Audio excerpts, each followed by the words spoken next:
Ethan, a 38-year-old graphic designer living in a cramped Brooklyn apartment, felt the day pressing down on him like a thick, damp blanket, the rain outside smearing the city into a blurry canvas of grays and neon reflections. His studio apartment smelled faintly of old coffee grounds and mildew, a lingering scent that never seemed to fade despite his attempts at cleaning. And as he sat hunched over his laptop, the fluorescent light above flickered intermittently, casting jittery shadows across the peeling wallpaper. He rubbed his neck, where an itch had been nagging him all morning, dismissing it as stress or perhaps a minor allergic reaction to the dust that clung to his shelves. Yet when his fingers grazed the skin, there was a hardness beneath it, something firm, almost nodular, that didn't belong. He recoiled slightly, shaking his hand as if to dislodge a crawling insect, and forced a laugh at his own paranoia. Dinner was neglected. He nibbled on a slice of bread, its edges slightly moldy, the taste clinging to his tongue like a warning he refused to heed. His neighbor's muffled television sounds seeped through the thin walls, a distant laughter that made him feel both connected and disturbingly alone. As the evening wore on, Ethan's attention was drawn again to his back, a low, almost imperceptible pain tugging at his spine where he had slept poorly the night before. Pressing his palms against the sensation, he froze. Beneath the skin, he felt something undulating, like a pulse that wasn't his own, a soft, sinister movement that made him gasp and retreat toward the bathroom mirror. The dim light above reflected back a familiar face. Yet as he twisted slowly, he caught a glimpse of a swelling, an unnatural lump forming between his shoulder blades, a dark, almost purple hue against the pale skin, veins radiating outward like spiderwebs. Ethan's heartbeat raced as he turned fully, trying to see, to comprehend, but the angle was wrong, and the movement beneath the skin seemed to retreat, like it was aware of his gaze. The itch intensified suddenly, searing through him in unpredictable waves, making him shudder involuntarily, and a strange, metallic scent reached his nose, faint but unmistakably there, as if his body were already beginning to decay from within. He reached for his shirt, intending to cover the spot, and the fabric felt damp, sticking slightly to his skin. A small bead of fluid had emerged where he hadn't even noticed the lump before, glistening in the mirror's light and giving off a faintly acrid smell. He gagged and ran the tap, splashing cold water onto his back, the liquid stinging as if it burned against the tender skin beneath. The movement of whatever resided under the surface intensified, and for the first time, he felt a creeping terror, a sense that he was no longer entirely the owner of his body, that a foreign life had claimed a corner of him, just beneath the fragile membrane of flesh. Ethan's phone buzzed with a text from his friend, Jason, asking if he wanted to grab a drink. But he ignored it, feeling a compulsive need to hide, to isolate himself as the undulating lump shifted, pushing upward in a way that made him stumble backward. Shadows in the apartment seemed to stretch toward him, the flickering light exaggerating the contours of his walls, the rain hammering the window like a warning. Each movement sent a jolt of discomfort across his spine, a strange rhythm that felt alive, responsive, and he realized with growing horror that he could see faint movement even without touching the spot. The skin over the lump twitched in tiny spasms, the veins pulsing unnaturally, and a minute opening, like a fissure, appeared along its edge, oozing a viscous yellow-gray fluid that smelled of rust and decay. The apartment suddenly felt suffocating, air thick with dampness and the metallic tang of blood, though he had not been cut. Ethan staggered to his bed, pressing his back against the mattress in a vain attempt to contain it, but the swelling pressed upward insistently, undulating like it had purpose, and he screamed, half in disbelief, half in instinctual terror, the sound muffled by the walls, unheard by anyone else. He imagined what neighbors might think if they knew, how the hospital would react, though even the thought was repulsive. He did not want hands on him, did not want to be exposed. He remembered a vague childhood memory, a skin infection that had left a scar on his arm, and wondered if some latent weakness had manifested in this grotesque form. The lump seemed to pulse in sync with his heartbeat, yet at odd times, independently, sometimes even anticipating his movements, sending shivers of cold dread along his spine. He tried to sleep, curling on his side, but every shift brought new sensations. The skin stretching, a wet squelch when he rolled, faint, irregular vibrations that felt like tiny claws scraping beneath the surface. In the mirror, faint purple and green bruising traced lines across the mound, and he noticed for the first time a subtle shimmer, a wet glistening that was almost reflective. Ethan's hands trembled as he reached to touch it again, and the moment his fingers grazed the skin, he felt a wet warmth, like a pulse of something alive responding to him. Panic surged, a sharp knot of nausea forming in his stomach. He stumbled backward, gagging, nearly falling over the desk, his mind spinning with images of corruption and parasitic infestation, horror movies he had mocked but now imagined as reality. The itch evolved into a full-body awareness, a creeping sensation that spread outward from the lump, as if tendrils were exploring, mapping him from within. He staggered toward the kitchen, hoping for water, but his reflection in the refrigerator door caught him off guard. The lump's surface rippled violently, veins standing stark against its sheen, and for a fleeting moment it appeared to grow a dark slit, a tiny aperture that quivered, exuding a scent of wet iron and rotting meat. Ethan recoiled, retching into the sink, his hands shaking, realizing that whatever this was, it was alive in a way his mind could barely comprehend. He felt the sensation of crawling beneath his skin extend to his arms, a subtle vibration that was almost seductive in its insistence, compelling him to touch and prod, even as revulsion clawed at him. The apartment seemed to close in further. The rain hitting the windows sounded like tapping claws, the shadows bent unnaturally in corners, and the light above hummed a low, sinister tone. He heard it then, a faint, wet gurgling from the lump itself, almost like muffled breathing, and the hairs on his neck stood on end. He wanted to scream, but the sound caught in his throat, a strangled croak as he realized that the sensation beneath his skin was deliberate, probing, alive, aware. Ethan stumbled to his bedroom, pulling the covers over himself, yet the pressure continued, as if it could sense the barrier. In the dim light, he noticed a small black speck moving across the swelling, shifting imperceptibly, and a droplet of gray fluid slid down his spine, leaving a sticky trail that made him gag. The reflection in the mirror became impossible to ignore, a vague distortion, a pulsing, breathing mound that did not belong to him yet had claimed his flesh. In a fleeting moment of self-loathing, he thought of work, friends, the city, and how little they would care if he vanished, and the isolation wrapped tighter around him than the damp sheets. His heartbeat thundered, each thump echoing in his ears. Ethan awoke the next morning drenched in sweat, the memory of the night's horrors etched into his mind as though the lump on his back had whispered secrets he could not unhear. The swelling had grown overnight, spreading like a dark, grotesque landscape across his shoulder blades, veins pulsating visibly under the translucent skin, and when he attempted to rise from the bed, a sharp, stabbing pain radiated from the mass, making him gasp and clutch his back in terror.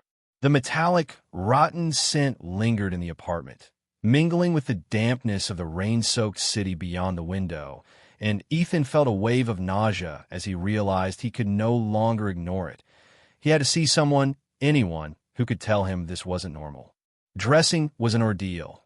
Even the softest shirt pulled uncomfortably against the swelling, which throbbed and twitched under the fabric, occasionally giving off a faint squelching sound that made him freeze mid-motion, ears straining for a sound he could not rationalize. The walk to the hospital was a nightmare. Every step sent jolts of pressure and sharp pain through his spine, each movement of his arms and shoulders producing tiny, wet squelches that he imagined others could hear.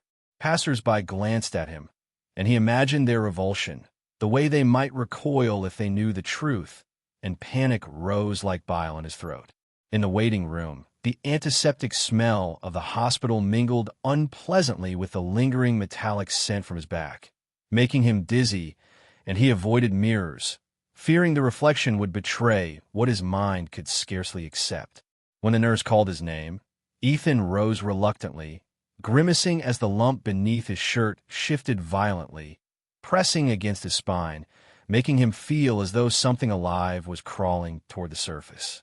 He barely made it to the examination room before collapsing onto the edge of the bed, his back exposed under the harsh fluorescent light, veins standing out like thick cords beneath the pulsing, dark swelling that had grown far larger than he had feared overnight. The doctor entered, clipboard in hand, eyes widening at the sight. He stepped back, face paling, voice faltering as he muttered something about a rare dermatological anomaly before calling for a specialist. The specialist arrived, an older man with sharp eyes and a frown, who recoiled as he examined Ethan's back, murmuring words that made Ethan's stomach churn. "I've never seen anything like this. It shouldn't exist. It's alive." Panic surged through Ethan, a mix of disbelief and fear, as he tried to speak, but the lump shifted beneath his skin, a writhing, almost sentient movement that seemed to respond to his voice, as if it were aware of his panic. The specialist instructed him to lie face down, carefully lifting the swelling for closer inspection, and Ethan felt the faintest scrape of movement under his palms, tiny internal undulations that made him convulse in horror. A metallic, acrid stench filled the room as a small fissure opened along the lump's edge, oozing a grayish fluid that dripped onto the table, and Ethan gagged, turning his head to the side as if distancing himself from the proof of his body's betrayal. The other doctors in the room recoiled, murmuring about contamination and biohazard protocols, some even stepping back as if afraid the thing might infect them merely through proximity. Ethan felt a wave of isolation crush him. His shame and fear collided, making him feel exposed, vulnerable, utterly alone, and yet the lump throbbed in rhythm with his heartbeat, its movement deliberate, almost mocking. Hours passed as various doctors debated options, most suggesting amputation or invasive surgery that Ethan could not yet comprehend. Their faces pale, hands trembling as they outlined procedures that sounded more like exorcisms than medical interventions. He wanted to run, to escape, but each movement brought spasms from the mass, small, sharp, internal jerks that made him cry out involuntarily, leaving him shivering on the cold examination table.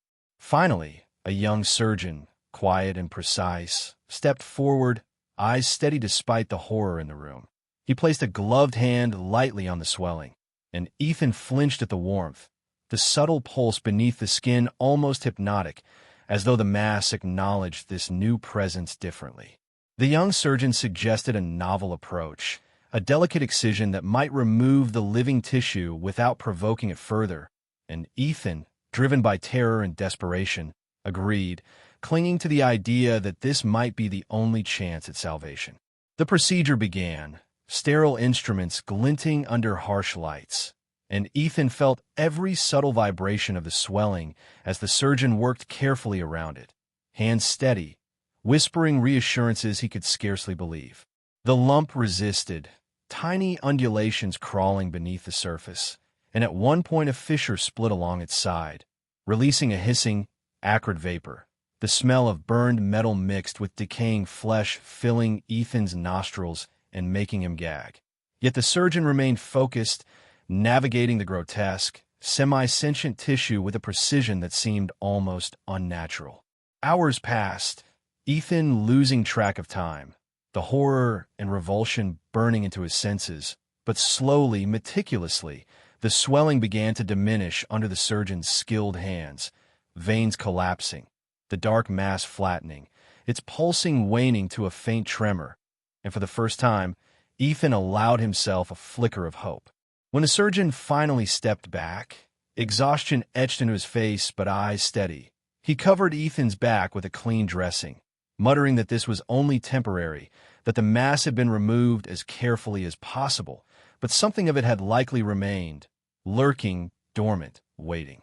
Ethan sat upright, trembling, back aching, soaked in sweat, smelling of rot and antiseptic, and yet he felt lighter, the immediate threat gone, the other doctors staring in awe and relief, murmuring that they had never witnessed such a procedure succeed. Alone for the first time, Ethan touched the area with cautious fingers, feeling smooth skin where horror had reigned. Yet a faint, almost imperceptible pulse beneath his fingertips made him flinch, a whisper of movement that was neither his heartbeat nor entirely foreign.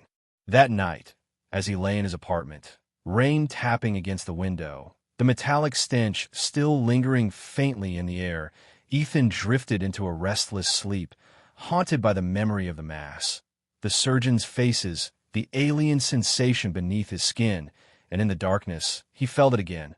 A subtle, wriggling pulse along his back, small but deliberate, as though the creature, or whatever it had been, had not entirely left, and a whispering, faint but unmistakable, echoed in his mind, uttering his name just as he teetered on the edge of consciousness, leaving him paralyzed with fear and uncertainty. A chilling certainty that although he had survived, the nightmare was far from over, and that something still lingered in the shadow of his own flesh, patient, alive, waiting for the moment it could return. In the days that followed, Ethan could scarcely reconcile the quiet moments of relief with the gnawing terror that consumed him every time he moved. Every time he caught a shadow in the corner of his apartment that seemed to twitch with recognition of the horror it had witnessed.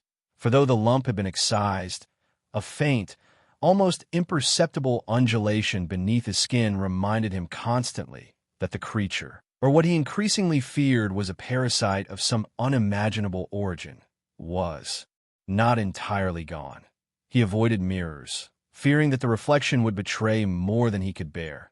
Yet each night he found himself drawn to the glass, eyes tracing the contours of his back beneath his shirt, trying to convince himself that nothing had returned, that the pulse he felt was merely his imagination, but the faint, irregular twitching of the scar tissue beneath his fingers, a subtle and horrifying reminder of the alien life he had carried, refused to lie. At work, Ethan struggled to maintain composure, his shoulders stiff and aching, the faint scent of metal and decay clinging to him like a second skin, unnoticed by his colleagues perhaps. But every cough, every accidental brush of fabric against the healing scar sent a shiver down his spine and a wave of nausea through his stomach. And he found himself withdrawing from conversations, skipping lunch breaks, and avoiding elevators, because the confined spaces made him feel as if the lump were stirring again, seeking to reclaim what had been removed. Sleep became impossible.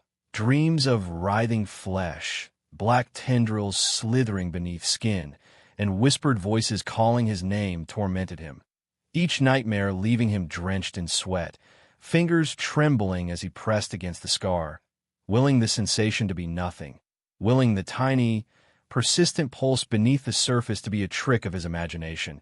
But the metallic tang of fear lingered in his mouth, mingling with the faint scent of rot that clung to his hair and clothes. A reminder that his body had been a vessel for something unnatural, and that the memory of it was etched into every fiber of him. He considered returning to the hospital, desperate for reassurance, but the memory of the other doctors' horror, their pale faces and whispered conversations, made his stomach turn. He feared exposure, judgment, that they would see not only the scar but the residue of life that still lingered, that subtle tremor that he could feel only when the room was silent and the lights were low, as if the thing were hiding, observing, waiting. Even the young surgeon who had saved him could not promise permanence. He had said cautiously that the creature had been removed as completely as possible, but that its nature was unknown, that alien tissue might remain embedded deep in the fascia or muscle, dormant and patient, a ticking biological anomaly that could awaken at any moment, and Ethan, with a chill running down his spine, realized the truth of those words with every subtle throb beneath his hands, a pulse that was neither entirely his own nor entirely foreign, a reminder that his body had been a battleground and might yet be again. The weeks blurred into one another, Ethan inhabiting a haze of paranoia and dread. The scar healed, yes, but the flesh around it itched relentlessly, small ridges and depressions forming beneath the surface, tender and unyielding, as though some hidden organism were burrowing, spreading, reclaiming territory he had thought purged, and he could feel it, always, whenever he tried to sit too long, lean against a chair, or lie in bed. a faint but deliberate pressure that shifted as if aware of his. Panic, moving like an echo of the mass he had carried, pulsating in rhythm with his own heartbeat, yet at moments seeming slightly off, asynchronous, alien. Friends began to notice changes: paleness, dark circles beneath his eyes, an almost imperceptible limp in his gait, tension that he could not hide. And though he laughed off questions, offered half-hearted excuses about stress or fatigue, internally he was unraveling, consumed by fear that the horror had not only survived but adapted, becoming part of him in ways he could not comprehend or control. One evening, unable to resist, he removed his shirt in the dim light of his apartment, staring at the scar that had replaced the monstrous mass. The edges were smooth, clean, yet as he traced them with his fingertips, a subtle shiver ran across his back, and a whisper, faint and almost imperceptible, grazed his mind, repeating his name in a voice that was neither his own nor entirely external. He froze, pulse racing, staring at the ceiling as the sensation traveled along his spine, a crawling awareness that something beneath the surface had not been excised, that the thing had not died, had not abandoned him, but was merely lying in wait, dormant and patient, biding its time. In the following days, he attempted to resume a semblance of normalcy, venturing out, walking the rain-soaked streets, sitting in cafes with the hum of strangers around him. Yet every slight touch of his shirt, every brush of fabric against his healing back, sent shudders of panic coursing through him. And he realized that the mass had altered more than his body. It had changed his perception of self, made him aware of fragility, of the precariousness of flesh, of the fact that at any moment, the thing could assert itself, could reclaim what had been removed. Even mundane objects became sources of anxiety. The doorknob felt too rough, the fabric of the chair beneath him too pliant, and when he walked past reflective surfaces, he felt a sickening expectation that the reflection would betray the hidden horror he carried, that his body would reveal secrets no one else could see, that the creature, patient and adaptive, would announce its presence in ways he could not escape. Nights were the worst. Alone in his apartment, the faint, metallic tang of fear clinging to the air, he could feel the scar beneath his fingers twitch in subtle, deliberate movements, pulses that were irregular, foreign, yet synchronized enough to convince him that life remained beneath the surface. And then it happened. One evening, as he lay on his stomach on the bed, trying to sleep, he felt a sudden, sharp contraction along the scar, a movement so forceful it made him cry out, the sensation of something pressing outward from within, attempting to breach the skin. He rolled onto his back, gasping, heart hammering, and in the dim light, he could see the faintest movement beneath the smooth, healed flesh like ripples across a pond, and a low, guttural whisper reached his mind, distinct and unrelenting. "I'm still here." It seemed to hiss, carrying a resonance that was not in the air, but in his very bones, and Ethan realized with bone-deep horror that survival had not meant victory, that the creature had not been vanquished, only delayed, and as the pulse beneath his fingers quickened in response to his terror, he understood with a sick, visceral certainty that the nightmare was far from over, and that the body he had thought was his own was now a host to something alien, alive and inexorably patient, waiting for the moment to rise again. Ethan's existence had narrowed to a single, trembling line between terror and hope, and when the young surgeon who had saved him before called with an experimental treatment, promising a chance, however slight, to reclaim his body, he grasped it desperately, clinging to the thought that maybe, finally, the nightmare could end. The procedure was grueling, conducted in a sterile, brightly lit operating room that smelled of antiseptic and something faintly metallic, and, as the surgeon made the precise incisions along the grotesque expanse of his back, Ethan felt every pulse, every twitch beneath the surface, the creature resisting, protesting, as if aware of the threat, and when the surgeon extracted the mass, it tore in places, releasing a cloud of black, oily vapor that clung to the air, bitter and acrid, filling Ethan's lungs with the taste of rust and decay, and yet, When it was finally removed, he felt a fragile, almost miraculous sense of relief, as though a part of him that had been trapped in endless terror was free, even if the memory of the thing lingered in every nerve. Recovery was slow, haunted by phantom sensations. The lump was gone, yet Ethan felt its absence as acutely as its presence had once tortured him. A hollowness beneath the skin, a shadow in his muscles that seemed to move when no one was looking, and he returned to his apartment, cautiously optimistic, removing layers of clothing, letting light and air touch his scarred back, noting with grim fascination how the skin was pale, tender, still marked by subtle ridges and indentations that spoke of the horror that had once lived there. Friends and colleagues noticed the change. He ventured out, spoke, smiled, even laughed, yet the memory of the creature, the taste of rust in his mouth, the whispers that had once invaded his mind, lingered, lurking in quiet moments, in the shadows at the edges of vision, and he could not shake the nagging fear that the horror had not been fully vanquished, that a fragment, a seed, a remnant of alien life had survived, waiting dormant, ready to awaken when the conditions were right. He returned to routines, to work, to brief moments of social contact. Yet every time he leaned back, felt the mattress press against his spine, or experienced a sudden shiver along his shoulders, he imagined it.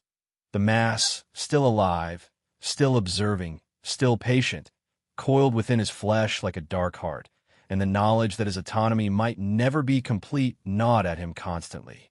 At night, sleep remained precarious. Dreams were filled with writhing shapes, black tendrils curling under skin, whispering his name in voices that were not his own. And even in the waking world, subtle hints of movement beneath the scar made him recoil, hands pressing against his back in frantic reassurance, as though tactile confirmation could stave off the terror. Then, during one quiet evening in his apartment, he felt a sudden, tiny vibration, localized beneath the center of the scar, so subtle at first that he thought it a trick of his mind. But it grew, pulsing deliberately, like a heartbeat not entirely his own, and a metallic tang entered his mouth, bitter and unmistakable, reminding him of the horror that had once filled the room with whispers, with movement, with sensation that no human should endure. He pressed his palms against the flesh, fingers trembling, feeling the minute, calculated contractions, the almost imperceptible spread of pressure across the muscles, and realized with a chill that the experimental procedure, however successful, had not been perfect, that the creature had left traces, remnants, a seed of itself that now lay hidden, patient, undetected. The young surgeon had warned him. The nature of the organism was unknown, perhaps unknowable, and complete removal might be impossible. And Ethan now understood the meaning of those words with terrifying clarity, for as he ran a trembling hand across the scar, he felt what seemed to be a tiny, wriggling movement beneath the skin, almost playful, almost inquisitive, and his stomach turned as he realized that the thing was alive, not entirely vanquished, adapting, waiting, and perhaps even thriving in the small, residual fragment that remained. Days passed with fragile normalcy. Ethan ventured outside, taking long walks through rain-soaked streets, listening to the hum of the city, the distant wail of sirens, trying to convince himself that the creature was gone, that his life was once more his own. But the subtle pulsations beneath the scar, the occasional twinge, the almost imperceptible itch, reminded him with cruel persistence that he was no longer entirely himself, that the alien life that had consumed him, that had reshaped his body and psyche, still lingered quiet, patient, biding its time. One afternoon, alone in his apartment, he felt it again, a faint vibration, followed by a subtle protrusion along the center of the scar, so slight that he might have ignored it, yet enough to set his heart racing. And as he watched, the skin over the area quivered, the ridges beneath forming patterns that seemed deliberate, almost communicative, and a voice, faint and intimate, whispered his name, a soft, insistent murmur that echoed inside his mind rather than in the air, and Ethan realized, with paralyzing horror, that survival had been a temporary reprieve, that the creature had been delayed, not defeated, and that the seed of horror still resided within him, patient, intelligent, waiting, and he shivered, trembling uncontrollably, aware that the thin line between hope and terror had not been bridged, that the nightmare was merely in a dormant phase, preparing, calculating, ensuring that the horror he thought vanquished might awaken again at any moment, more cunning, more insidious, and perhaps this time entirely unstoppable. Ethan had tried to convince himself that the worst was behind him, that the experimental procedure, the long nights of isolation, the whispered warnings of the young surgeon had purged the creature from his body, leaving only scars, tender, pale reminders of what had once been.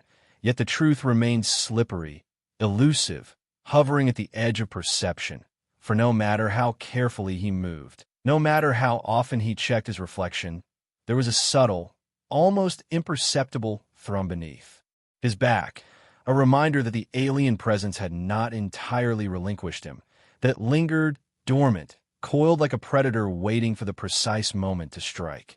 He resumed fragments of normal life, walking the rain-slick streets of his city, engaging with colleagues, accepting invitations to coffee. Yet every shadow seemed to twist too sharply. Every reflection in a shop window or car surface made him flinch, as if the thing had taught his eyes to betray him, to reveal the subtle, alien rhythms pulsing beneath the skin. And when he lay down at night, alone in his apartment, the thin mattress pressing against his scarred back, he could feel, faint but undeniable, the residual movement, tiny undulations, almost playful, almost sentient, reminding him that his autonomy had never truly returned. The whispers had faded, yet they were never entirely gone. They lingered in the corners of his mind, the faintest suggestions that shaped his dreams, bending the familiar into uncanny, twisting sleep into something he both dreaded and craved. For in dreams he sometimes felt the creature stirring, exploring, learning, and he would wake with a start, heart hammering, skin slick with sweat, tasting rust and something fouler at the back of his throat, unable to shake the sensation that the black mass, or some fragment of it, had infiltrated him more deeply than he dared imagine, not merely a remnant of flesh, but a parasite of identity, a shadow in his muscles, a whisper in his thoughts. He sought reassurance from mirrors, from light, from the occasional word of the young surgeon. Yet the scars on his back seemed to shift subtly, changing shape when he wasn't looking, small ridges forming and disappearing, faint shadows coiling beneath the surface like threads of ink and water. And when he touched them, a tiny vibration met his fingertips, a pulse, deliberate, intelligent, and the bitter tang of metal rose unbidden in his mouth, reminding him that the creature, however diminished, had left a piece of itself behind. Social interactions became exercises in concealment and paranoia. He avoided close contact, long hugs, the casual brush of a hand against his back, fearing that exposure might provoke something unknown, that the dormant horror might sense recognition, awaken further, and the city itself became a claustrophobic labyrinth, streets slick and glistening, neon reflections twisting in puddles, distant voices carrying in ways that seemed almost deliberate, as though the world itself had learned the rhythm of the creature within him. One evening, seated alone in his apartment with the rain tapping against the window, he felt a faint prickle along his spine, the scar on his back quivering ever so slightly, and for a moment he could almost swear the black tendrils beneath were reaching outward, testing, sensing, curious, and the memory of its whispers rose with sudden intensity, fragmentary phrases threading through his consciousness. We are patient. We wait. We remember. We return. And a cold shiver ran down his body, for he realized with a gut-wrenching clarity that what he had thought of as freedom was an illusion, a fragile interlude in a relationship that had never truly ended, that the creature, though diminished, had embedded itself into the very architecture of his being, patient, intelligent, eternal. He pressed his hands against the scar, fingertips trembling, trying to feel nothing, trying to convince himself that the thing was gone. Yet the minute Wriggling vibrations persisted, subtle, insistent, like tiny claws testing the thin membrane of his skin, and he could hear faintly, in the absolute silence of the apartment, the whisper of movement, a faint suction and shift, the soft, wet sound of flesh adjusting, of something alive and deliberate lying beneath the healed surface. And Ethan knew, with all the certainty of terror, that he would never be entirely alone again, that the creature was with him in thought, in muscle, in scar, and perhaps, in some horrifying way, in mind. Days passed, blending into nights, the routines of life continuing in a fragile imitation of normalcy, yet every sensation was suspect.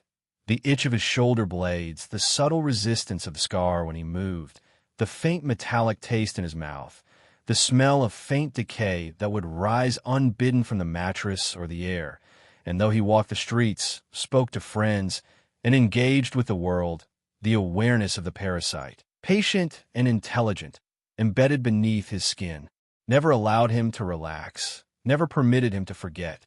Then one night alone, he awoke with a start to a soft, deliberate movement along the scar, a vibration running along the ridge of his shoulder blades that was not muscle, not nerve, not dream, but something else entirely, and the whispers returned, quieter now, almost intimate, curling in his mind like smoke. We have waited. We are patient. We are part of you. And Ethan, pressing his palms against the wrinkled, ridged surface of his back, felt the pulse of alien life, slow, deliberate, impossibly patient, and understood with a bone-deep horror that his struggle had not ended, that freedom had been an illusion, that the thing within him had not merely survived, but had adapted, integrated, and that in some ways he was no longer entirely himself. Yet in the oppressive silence that followed, he also realized, with a trembling, reluctant clarity, that the creature was patient, that it had survived all attempts to purge it, that it was alive and waiting, always waiting, and that the final truth, the ultimate terror, was not in the violence it could do, but in its patience, in its intelligence, in the irrevocable fact that he would never again be alone in his own body, and perhaps never again be wholly human. And as he lay back on the bed, staring at the ceiling, hearing the faint, wet, deliberate hum beneath his skin, tasting rust and bile in his mouth, he knew with certainty that the nightmare would continue, patient, watching, waiting, eternal, and somewhere in the shadows of his scarred back, the creature pulsed once more, deliberate, alive, and aware, whispering promises he could neither ignore nor escape.